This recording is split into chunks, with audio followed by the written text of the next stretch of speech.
iPhone 6 launch is now rumored until September by credible sources. Case makers hint to additional variants of the Galaxy S5. And Microsoft launches Office for iOS, or sort of. I'm Jaime Rivera, and tell me how many of you would like to pay $100 for a spreadsheet? Raise your hands. I know. This is Pocketnow Daily.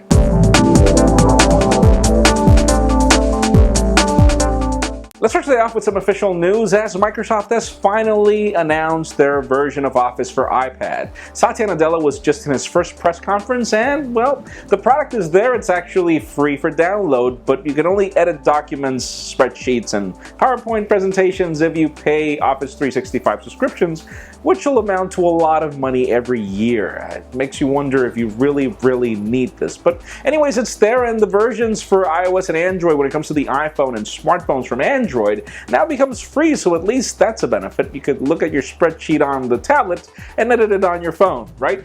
Now let's go through some rumors of future smartphone launches, as the companies that get it right all the time are the case makers. They get molds of these phones and they start building cases even before the phone is made, and we now get some case makers hinting to a Nokia Lumia 1820, which is interesting, though we don't really know when.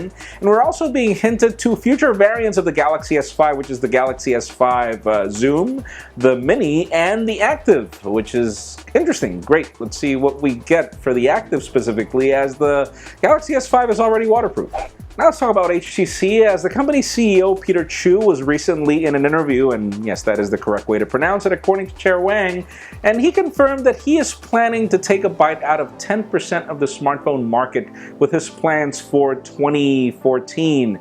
And that is really interesting, because we know that HTC has really had a tough time trying to get some market share traction, even with the One, and the One M8 is pretty much almost the same phone. So hopefully that will be the case, but leave us a comment down below. Do you believe they'll be able to make it? I would love for them to. And even though we don't usually talk about Apple patents because they are a lot, the company has just patented this really interesting one called transparent texting.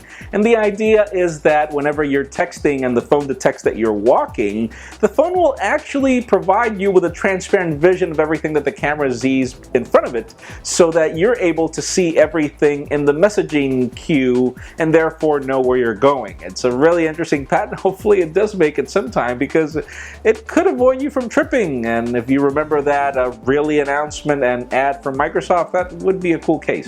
And finally, for the very sad news of the day, we get some credible sources saying that Apple will not launch the iPhone 6 variants until September. And this is the same source that said that the iPhone 5S and iPhone 5C would be announced until September 2013, and they were exactly right up to the date. So this is quite credible. We don't really know why Apple will not launch a phone at WWDC, as the rumors pointed that the 4.7-inch iPhone would be announced at WWDC, and then the bigger phablet would be left for September. But anyways, that leads me to the question of the day.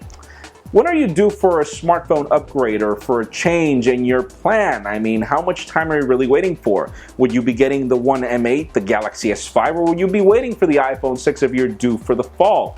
Leave us a comment down below. I use prepaid, but tell us about your case. And friends, you know the drill. If you want to get the news earlier before this video is filmed, make sure you follow us on Pocketnow.com and subscribe to our YouTube channel as well. You can also follow me on Twitter, Jaime_Rivera. Please give this video a thumbs up if you like what you saw. I am Jaime Rivera. Thank you very much for watching. We will see you tomorrow.